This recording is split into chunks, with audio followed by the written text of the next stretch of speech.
এখন আল্লাহ দিনে বহুত বিশতলা 15তলা 20তলা বিল্ডিং তো আছে। আর যদি এই রাস্তা দিয়ে আমরা যখন ফার্স্টে আসলি তখন দেখছিলাম এই রাস্তা দিয়ে চলে আপনার কাঠের গাড়ি। এখন চলতেছে বড় বড় বড় বড় বাস সকল বড় বড় গাড়ি সকল বড় বড় ইন্টারন্যাশনাল গাড়ি সকল এই ধরনের আছে আর মোটামুটি। এবং আমি পিডাব্লিউডির সামনে আসছি। আচ্ছা, আপনি এখানে কত বছর ধরে আছেন? আমি এখানে 37 বছর। 37 বছর। হ্যাঁ। আর তখন এই জায়গাটা কোন ধরনের গাড়ি চলতো বা কোন জায়গায় গাড়ি চলতো এখানে?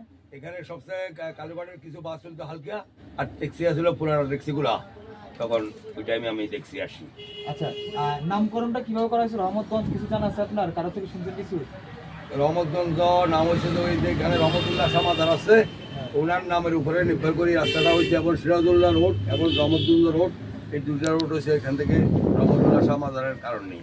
মানে আচ্ছা, তখনকার কোন স্মৃতি কি আপনার মনে পড়ে যে রাস্তাঘাটে তখনকার একটা আমি পানি দিয়ে হাঁটি গেছি এই রাস্তা দিয়ে।